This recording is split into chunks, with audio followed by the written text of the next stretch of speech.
सिद्धेभ्यः ॐ नमः सिद्धेभ्यः ॐ नमः सिद्धेभ्यः। निर्मल जल सामन है जिनका, चंदन से है दिव्य वचन। अक्षत सम अक्षत है श्रद्धा, सुमनों सा सुंदर है तन।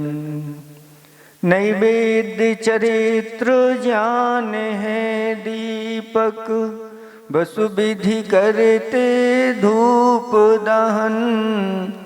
ध्यान सुफल है अर्घ समाधि, मुनिवर तुमको नित्य नमन। अनर्घ पद को पाने गुरुवर, मेरा अर्घ समर्पित है। एक जीवन क्या सौ सौ जीवन, गुरुवर तुम्हें समर्पित है। ऋषिवर तुम्हें समर्पित है। देवादिदेव 1008 श्री अजितनाथ भगवान की। देवादिदेव 1008 वर्तमान शासन नायक महावीर भगवान की। परम पूज्य 108 आचार्य प्रवर गुरुवर श्री विद्यासागर जी महाराज की। 3 कम 9 करोड़ मुनिराजों की।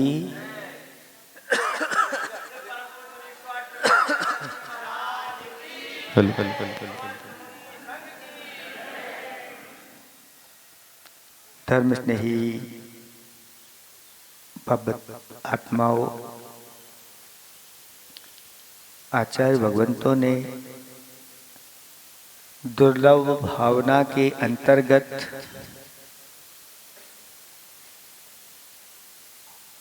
इस मनुष्य पर्याय की दुर्लभता को घटाया है। दुर्लभ है निगोद से थावर, अरुतरस गति पानी। हमारा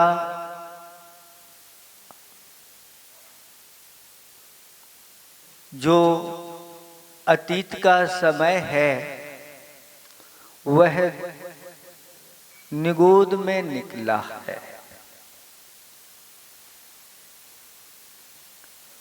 वहां पर रह करके एक श्वास में 18 बार जन्म और मरण किया है। उनका जीवन ऐसे ही है, मरण और जन्म, मरण और जन्म, मरना मरना उत्पन्न होना, मरना उत्पन्न होना। ऐसे हमने अनंतों बार वहां पर किए हैं जन्म मरण।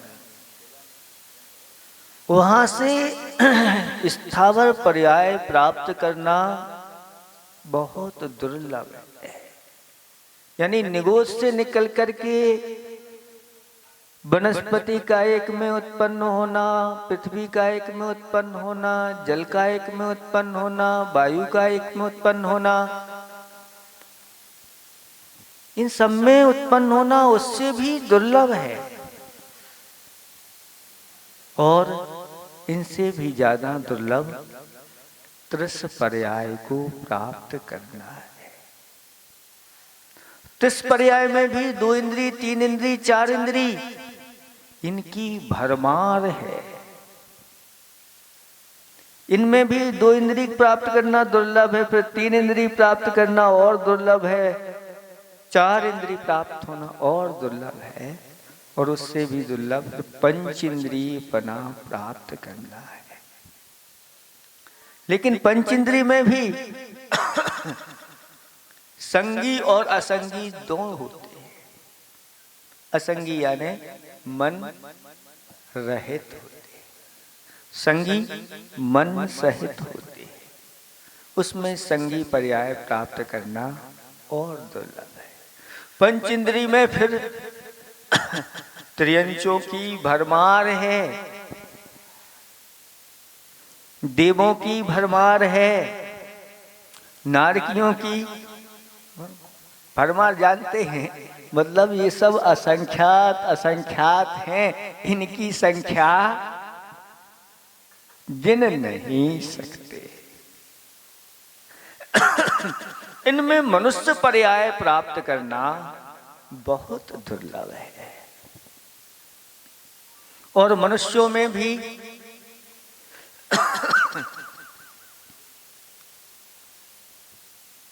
मलेच्छ खंड और आर्य खंड।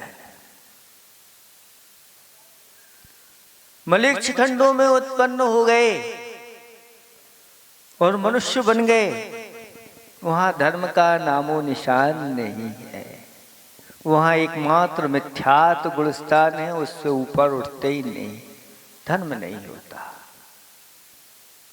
आर्य खंड की प्राप्ति होना बहुत दुर्लभ है। और आर्य खंड में भी यहाँ पर बहुत सारे देश हैं। उन देश में भारत देश में उत्पन्न होना और दुर्लभ है।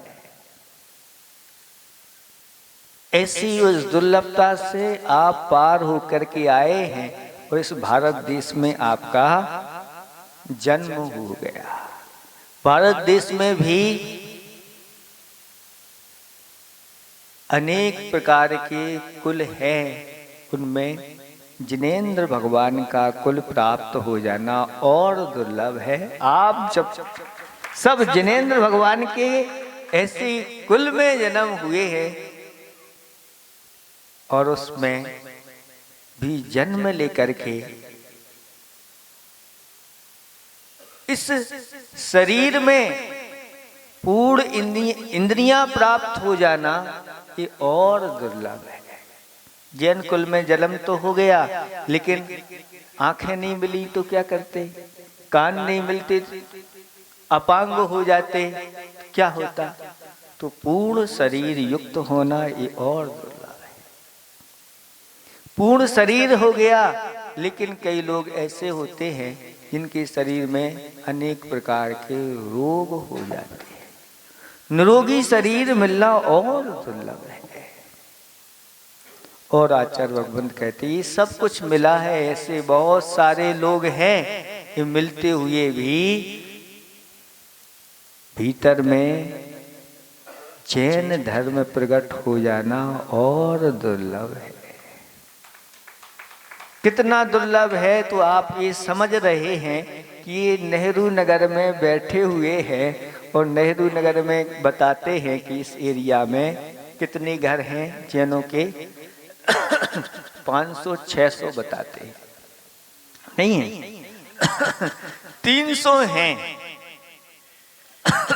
कुछ लोग 600 बता रहे थे कि आसपास मिलाकर के सब नहीं, 300 भी है तो एक घर के कम से कम 5 लोग तो मान के चलो।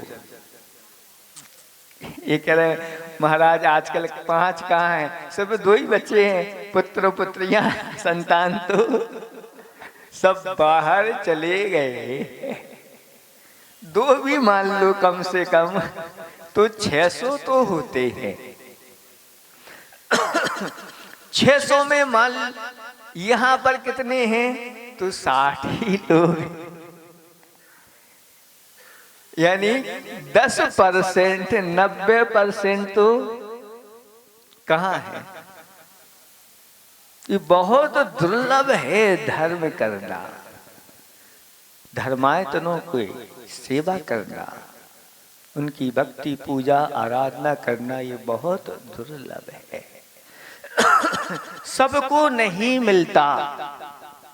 कुछ ही पुण्यात्मा पुरुष होते हैं जिनके ऐसे भाव बन जाते हैं कि चलो रत्नत्रयधारी मुनिराज आए हैं तो उनके साथ साथ हमें रत्नत्रय का पूजा विधान करने का मिल गया। ऐसे दुर्लभ समय में भी जो ऐसे दुर्लभ कार्य कर लेते हैं धर्म कहता है अगर ऐसा आपने कार्य किया है तो बहुत जल्दी आपको आगे जाके रत्नात्रय की प्राप्ति होगी। ऐसे ही जैन कुल में एक ऐसे व्यक्ति ने जन्म लिया, वह कुल जैन कुल तो था लेकिन घर में दरिद्रता छाई हुई थी।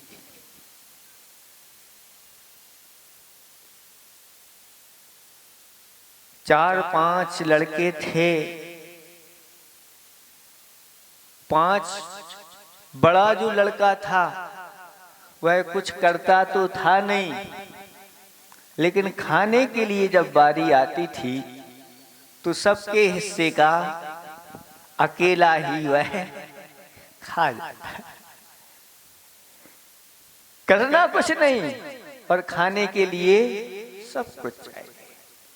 ऐसे खाने वालों की फिर माँ क्या करती थी कि जो थोड़ा सा काम करते थे उनको तो सबको अच्छा अच्छा खाने को देती थी और इसके लिए ऐसे ही भोजन परोसती थी। छाछ और रोटी रख दी, खा लो, और सबको खीर आदि। जब यह बड़ा भी कोई कुछ काम करके कुछ कमा के लाता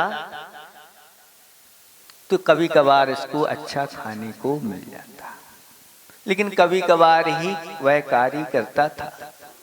घर वाले परेशान हो गए कि कुछ करता नहीं और खाने के लिए सबका हिस्सा चाहिए, तो उसको घर से बाहर माँ बाप ने कहा जाओ यहाँ तुम्हारा कोई काम नहीं, और घर से वह निकल जाता है और अन्यत्र एक ग्राम की ओर जा रहा था कि रास्ते में एक लकड़हारा मिल गया। उससे पूछा कि भाई इस गांव में मुझे कोई काम मिलेगा? तो लकड़हारा कहता है कि क्या काम करोगे? वह कहता है जो आप करवाओगे हम करने के लिए तैयार हैं। बदले में क्या लोगे? तो बदले में जो आप दोगे हम ले लेंगे, मुझे खाने के लिए मिल जाए और रहने के लिए मिल जाए और पहनने के लिए मिल जाए, इतना ही पर्याप्त है। तीन चीजें तो हैं जिंदगी में जिनको लोग जोड़ते रहते हैं। किसी ने कविता लिखी है कि जन्म से मरण तक दौड़ता है आदमी और दौड़ते ही दौड़ते दम तोड़ता है। ओंठ सूखे आंख गीली और दिलों में आंधियां, तीन मौसम एक संग उड़ता है आदमी और दौड़ते ही दौड़ते दम तोड़ता है। सुबह पलना शाम अर्थी और खटिया दोपहर, सुबह पलना शाम अर्थी और खटिया दोपहर, तीन लकड़ी एक दिन में तोड़ता है आदमी और दौड़ते ही दौड़ते दम तोड़ता है। एक रोटी दो लगोटी चार गज कच्ची जमीन, एक रोटी दो लगोटी चार गज कच्ची जमीन, तीन चीजें जिंदगी में जोड़ता है आदमी और दौड़ते ही दौड़ते दम क्या है? रोटी कपड़ा और मकान, उसी के लिए खुल जाती है आपकी दुकान। और कुछ नहीं चाहिए, लेकिन कितना चाहिए? इतना ही तो चाहिए। लेकिन और के चक्कर में आप लोग एक जोड़ी नहीं चाहिए महाराज, महिलाओं से पूछो हैं, जोड़ी पर जोड़ी। और यहाँ तक कि विधान आदि होते हैं तो कुछ लोग तो इसलिए विधान में बैठ जाते हैं एक जोड़ी तो कम से कम इसलिए विधान में नहीं बैठना, नहीं तो विधान का फल इतना ही मिलेगा। इसका फल तो आचार्य भगवंत ने अचिंत कहा है। इसका मूल हम आंक नहीं सकते। देव शास्त्र गुरु के प्रति की गई भक्ति अंदर से ऐसी शक्ति प्रकट करती है कि 3 लोक का साम्राज्य रूपी मुक्ति उसको बहुत जल्दी प्राप्त हो जाती है। ऐसी महिमा इसकी बताई गई है। तो अंतिम पंक्ति है उसकी कि है यहाँ विश्वास कितना, है यहाँ विश्वास कितना आदमी को मौत पर, और मौत के हाथों सब कुछ छोड़ता है आदमी, और दौड़ते ही दौड़ते बस बचपन से जन्म से ये दौड़ लगती है और अंतिम मृत्यु सैया पर वह पहुंच जाता है। और दुकान, मकान, पकवान, मेहमान सब यहीं पर छूट जाते हैं, कुछ भी साथ में लेकर के नहीं जाता। जब उस लकड़हारे से ऐसा कहा कि मुझे कुछ नहीं चाहिए, इतना ही चाहिए, तो वह तैयार हो गया और कहता है चलो मेरे साथ। जंगल में ले गया। अभी लकड़हारा लकड़ियां कम लाता था, अब लेकिन ये काम करने वाला मिल गया है, तो लकड़ियों को ज्यादा इकट्ठा किया और गट्ठा बना करके उसके सिर पर रख दिया और घर ले आया। और घर आकर के अपनी पत्नी से कहता है ये बहुत अच्छा सेवक मिल गया है, और अब यह हमारे साथ जंगल जाएगा, लकड़ियां लाएगा। और आज देखो ये लकड़ियां भी डबल आ गई है, और इसको अब कुछ नहीं चाहिए, भूख लगी है, तो इसको भोजन देना है, और रहेगा एक झोपड़ी में, और कपड़े और कुछ इसको चाहिए नहीं। इसको जल्दी से भोजन दो। जैसे ही वह भोजन करने बैठा और खिलाते गए, लेकिन उसका पेट भर नहीं रहा है। एक ही दिन में अच्छे से करा दिया भोजन, और उसकी पत्नी कहती है कि इसको अब यहाँ से ले जाओ, मैं रख नहीं सकती, क्योंकि आज ही पूरे घर का अकेले ही इसने भोजन कर लिया है, आपने ऐसा कैसा सौदा कर लिया, अब तो इसको निकालो हमने। तब वह लकड़हारा कहता है कि हमने तो इससे वादा कर लिया है कि 1 वर्ष तक तो तुम्हारे लिए रखेंगे। तो अब ऐसा करो, इसके लिए प्रतिदिन अलग से एक मटके में क्या दलिया घोल करके रख दो, और जब इसको भूख लगे तो उसी को इसको दे दो, पिला दो, बस और कुछ नहीं देना। तब उसकी पत्नी कहती इतना तो ठीक है, ये करके दे दे। ऐसे ही उसको प्रतिदिन दलिया देते, दलिया पी करके वह काम करता। ऐसे करते 1 वर्ष हो गया। दीपावली का दिन आ गया। अब उसकी पत्नी के मन में आया कि देखो इसको प्रतिदिन ऐसा ऐसा देते हैं, आज कम से कम त्योहार का दिन है, दीपावली का दिन, इसको अच्छी तरह से आज पकवान खिला दिए जाएं तो अच्छा रहेगा। तो दया करके उसके लिए अच्छा भोजन दिया गया, पकवान खिला दिए गए। और जैसे ही भोजन उसने किया, थोड़ी देर बाद उसको नींद आ गई, और नींद आई तो खर्राटे लेकर के वह सो गया। जब लकड़हारा ने पूछा कि ये क्या, ये तो सो रहा है, काम पे जाना है इसको, तो उसकी पत्नी ने बताया कि इसको हमने अच्छे पकवान खिला दिए हैं इसलिए। तो वह पत्नी से कहता है कि ऐसे पकवान खिला दिए हैं और ये प्रमाद के कारण से सो रहा है, और प्रतिदिन ये पकवान मांगेगा तो क्या करोगी। तो आपस में उनमें झगड़ा हो गया, और झगड़ा ऐसा हुआ कि आवाजें तेज हो गई, और आवाजें जब तेज हुई तो उसकी नींद खुल गई और उसको पता चला कि मेरे कारण से ये झगड़ा हो रहा है। तो उसने कहा अब मैं काम यहाँ नहीं करूँगा, मैं जा रहा हूँ। और उसने स्वयं विचार किया कि अब मैं स्वयं लकड़ी वहाँ से लाऊंगा और स्वयं उसको बेच करके अपना काम करूँगा। और ऐसा ही हुआ, वह लकड़ी लेकर के जंगल से वापस आया, लेकिन उसको तरीका नहीं था बेचने का कि कैसे बेचना है। बड़े गट्ठा बना करके लाया, उसकी बड़ी कीमत थी, लोगों ने उसके गट्ठे को लिया नहीं, खरीदा नहीं। ऐसे 1 दिन हो गए, 2 दिन हो गए 3 दिन हो गए, उसकी लकड़ी बिकी नहीं, बेचारा भूखा था। लेकिन संयोग यूं हुआ कि एक मुनिराज जंगल से आहार के लिए नगर में आ रहे थे और उसने उन मुनिराज को देखा। और मुनिराज को देख करके विचार करता है कि मैं सोच रहा था कि मैं ही सबसे गरीब हूं, लेकिन इन मुनिराज को, इनको देख करके ऐसा लग रहा है कि हमसे ज्यादा गरीब ये है। न्याय इनके पास कोई कपड़े हैं, ना कुछ रखने के लिए कोई इनके पास वस्तु आदि है।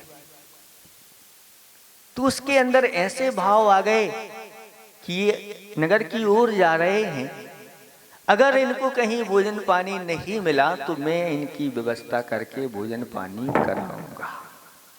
इतने भाव उसके आ गए। महाराज चूंकि उपवास करने वाले थे, दुबले पतले थे, कमजोर लग रहे थे, तो पीछे पीछे यह चल रहा था कि कहीं ये गिर ना जाए। ऐसे भाव करके पीछे पीछे महाराज के चल रहा था। जैसे ही महाराज नगर में पहुंचते हैं और देखते हैं कि दरवाजे पर बड़े बड़े सेठ लोग खड़े हैं, हाथ में अच्छी अच्छी सामग्री लिए हुए हैं और पड़गान कर रहे हैं, मुनिराज आइए आइए आइए, नमोस्तु नमोस्तु नमोस्तु। तब वह विचार करता है कि ये क्या, मैं तो समझ रहा था कि इनको कहीं भोजन पानी नहीं मिलेगा और इनके लिए तो ये बड़े बड़े सेठ बड़े आदर से बुला रहे हैं। और देखता गया, महाराज एक चौके को पार करके गए, ऐसे कई चौकों को पार करते गए, लेकिन सबके बुलाने पर महाराज नहीं आए। अंत में जाकर के एक चौके के सामने महाराज खड़े हो गए और साधकों ने उनकी नवदा भक्ति के साथ आहार दान दिया। आचार्य भगवंत कहते हैं कि यह जो मुनिराज होते हैं, जिस चौके में चले जाते हैं, उस चौके वालों को वह धन्य कर देते हैं।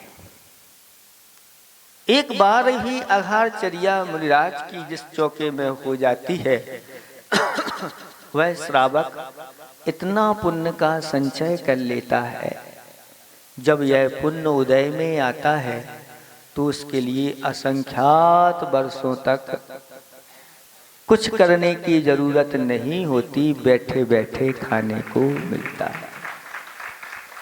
कुछ करने की आवश्यकता नहीं। और तो और जैसा कहा गया है कि जो भी मन में वह विचार करता है वो वस्तु उसको प्राप्त हो जाती है। आप लोगों ने चिंतामणि रत्न का नाम सुना है? सुना है कि नहीं? सबने सुना है। देखा किसने है? नहीं देखा। इसके बारे में क्या? चिंतामणि जो रत्न होता है, जिसके पास होता है, उससे उसके सामने जो चिंतन करो, जो इच्छा करो, वह उसकी पूर्ति कर देता है। आप कहो कि अच्छा अच्छा भोजन चाहिए तो भोजन मिल जाता है, मकान चाहिए तो मकान मिल जाती है, दुकान चाहिए तो दुकान मिल जाती है। जो आपको चाहिए वो वस्तु यथा योग्य जो देने की शक्ति रखता है वह दे देता है। ऐसा चिंतामणि रत्न होता है। ये बहुत दुर्लभ है। किसको मिलता है? तो कहते हैं पुण्यवानों को, ये विशेष विशिष्ट पुण्य वालों को प्राप्त होता है। तो आज पंचम काल में चिंतामणि रत्न है क्या? नहीं है। लेकिन शास्त्रों में वर्णन आता है कि आज इस कलिकाल में ऐसे रत्नात्रय के पालन करने वाले आचार्य उपाध्याय साधु महाराज ही चिंतामणि रत्न है। और जिसके घर में वह चले जाते हैं, ऐसे ही चिंतामणि रत्न के समान वह श्रावक पुण्य का संचय कर लेता है। और अगर मनुष्य आयु का उसने बंद कर लिया तो भोग भूमि में जाकर के उत्पन्न होता है। और भोग भूमि में 10 प्रकार के कल्प वृक्ष होते हैं। उन कल्प वृक्षों से आप जो मांगो वो आपको मिलेगा। चाहे आप वस्त्र मांगो तो वस्त्र मिलेंगे, आभूषण मांगो तो आभूषण मिलेंगे, महल मांगो तो महल मिलेंगे, रत्न मांगो तो रत्न मिलेंगे, भोजन मांगो तो भोजन मिलेंगे, पानांग यानी पीने के योग्य पदार्थ मांगो। ऐसे नहीं, एक से बढ़कर एक 56 प्रकार के व्यंजन, भोजन की सामग्री बनाना कुछ नहीं पड़ता भोग भूमि जीवों को। सिर्फ मन में उन वृक्षों के सामने कल्पना करनी पड़ती है और वह कल्प वृक्ष प्रदान कर देते हैं। और अगर सम्यक दृष्टि है और आयु का बंद कर लेता है तो इसके आहार दान आदि के फल से स्वर्ग में जाकर के वह इंद्र आदि पदों को प्राप्त कर लेता है। निर्ग्रंथों की चरण रज करती भव से पार, रिद्धि सिद्धि समृद्धि दे मोक्ष महल का द्वार। ऐसे मोक्ष महल का द्वार खोलने वाली यह ऐसी चाबी है जो निर्ग्रंथों के माध्यम से ही प्राप्त होती है। और मुनिराज का नवदा भक्ति के साथ आहार दान हो गया। यह जो पीछे खड़ा लड़का गया था वह वही द्वार पर खड़ा खड़ा ये सब दृश्य देख रहा था, मुनिराज के आहार देख रहा था। और जब मुनिराज के आहार हो गए तो मुनिराज तो वन की ओर चले गए, लेकिन चौके वालों ने देखा कि महाराज के साथ आया था, ये महाराज का सेवक होगा, महाराज का भक्त होगा। उससे कहा भैया यही आपको अच्छे से भोजन करना। और अच्छी भक्ति के साथ उसको भोजन करा दिया।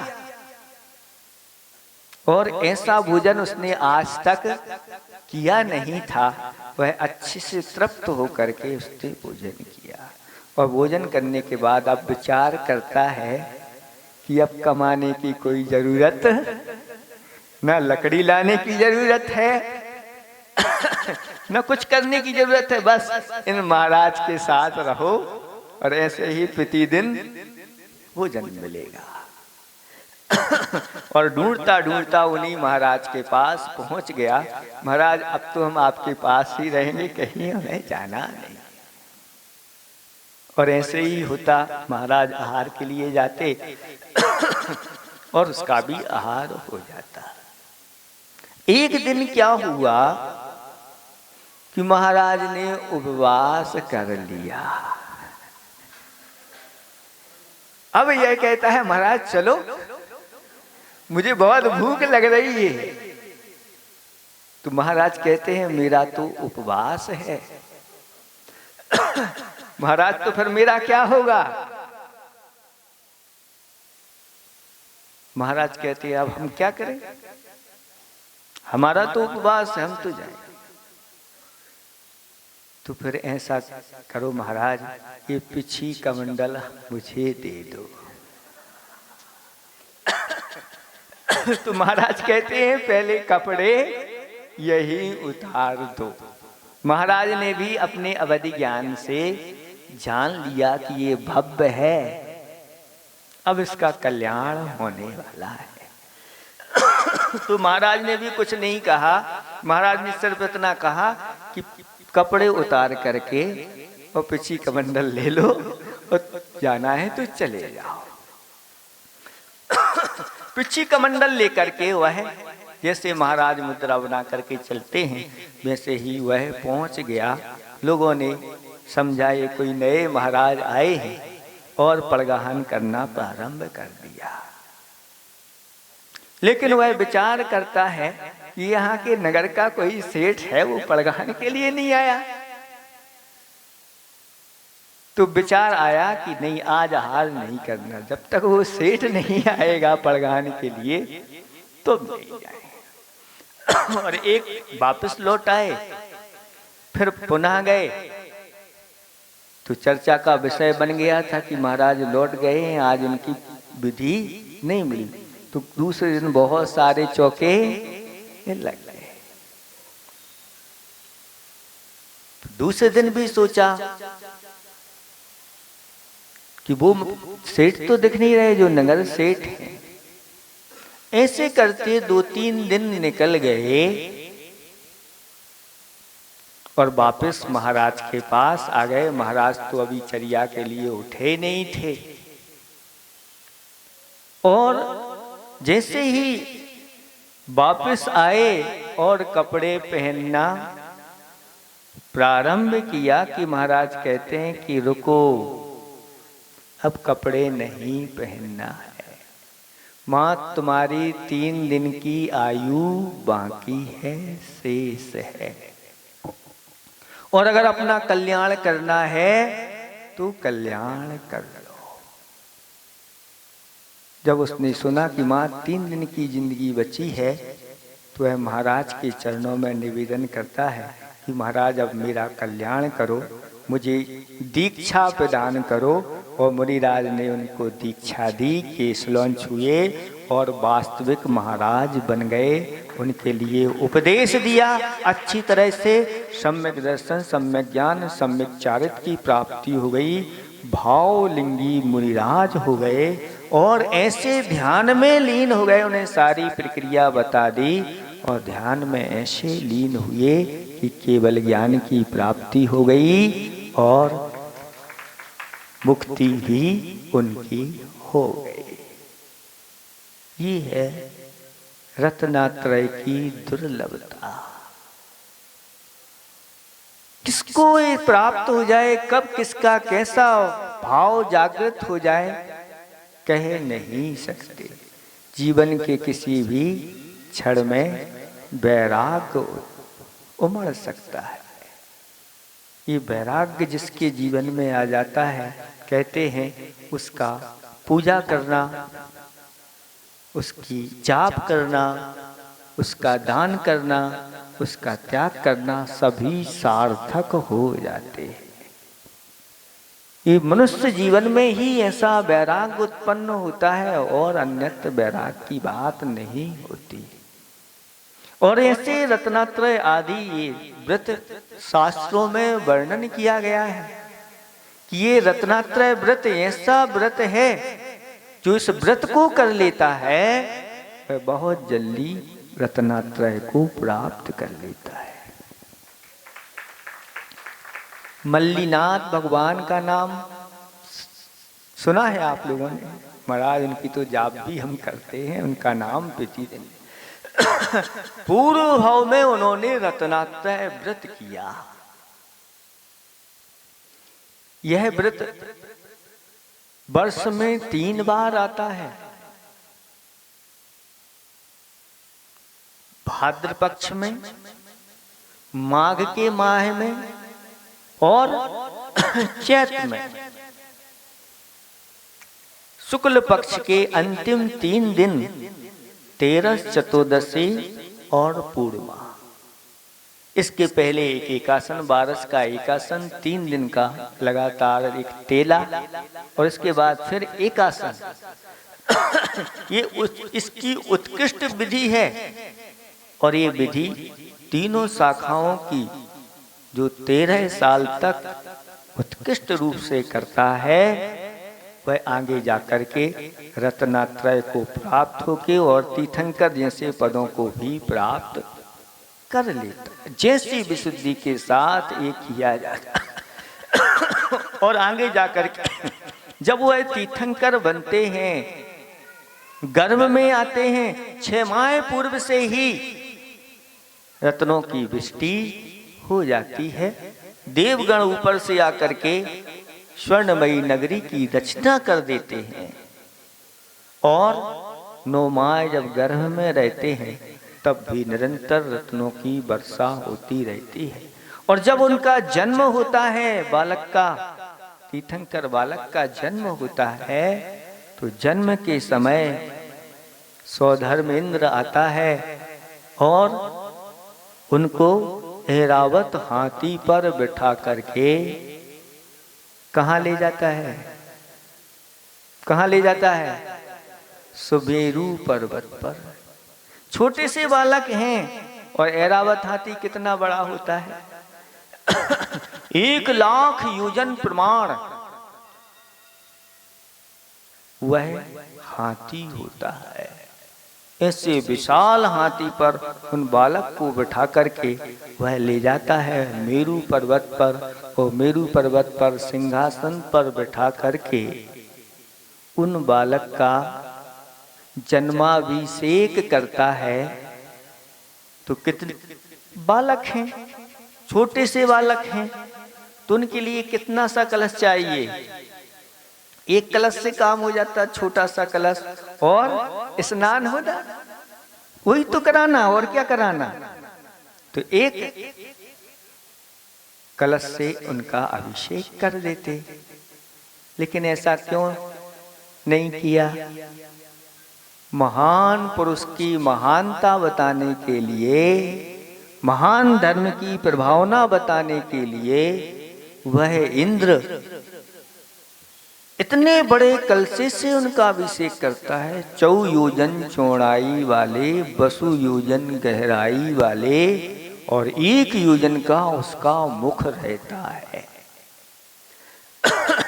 ऐसे स्वर्णमयी कलशों से, और एक नहीं 1008 कलशों से, और भगवान की उस महिमा को बताने के लिए शास्त्रों में ऐसा भी वर्णन आता है कि 1000 हाथों को बनाकर, 1008 हाथों को बना करके, और प्रत्येक हाथ में 1 कलशा लेकर के, अब कितना विराट रूप उसका होता होगा विक्रिया के माध्यम से, और एक साथ उन बालक के ऊपर उन कलशों को ढाल देता है। महानदी जैसी वहां बह जाती है और देवगण उसमें अवगाहन करके अपने आप को धन्य मानते हैं। आज हम सब पवित्र हो गए। यहाँ तक कि इस दृश्य को देखने के लिए अगर आकाश मार्ग से चारण रिद्धिधारी मुनिराज जा रहे हों तो इस दृश्य को वो भी देखते हैं, ऐसा शास्त्रों में वर्णन आ गया। जब एक बालक का ऐसा अभिषेक किया जाता है, फिर चतुर्थ अभिषेक जिन प्रतिमा का कैसी महिमा के साथ करना चाहिए, ये आप लोग स्वयं समझ सकते हैं। प्रतिदिन तो ऐसा अभिषेक आप नहीं कर सकते। ये जीवन में या वर्ष में 1 बार ऐसे सु अवसर मिल जाते हैं, कोई मुनिराज का सानिध्य मिल जाता है और ऐसे ही भगवान का 1008 कलशों से अभिषेक करने का, महापुण्य का संचय करने का ऐसा दिवस आ जाता है। कहते हैं शास्त्रों में एक ऐसे भी व्रत होते हैं कि एकम, किसी भी शुक्ल पक्ष की एकम से लेकर के 8 दिन भगवान का 1008 कलशों से जो अभिषेक करता है, महापूजा करता है और व्रत करता है, उसके जीवन में फिर कभी दरिद्रता नहीं आती है। ऐसे भी व्रत शास्त्रों में कहे गए हैं। यहाँ आप लोगों के लिए आचार्य भगवंतों ने कहा कि स्थापना निक्षेप के माध्यम से हम बहुत बड़े बड़े कार्य कर सकते हैं। क्या आप भगवान का 1008 स्वर्ण कलशों से अभिषेक कर सकते हैं?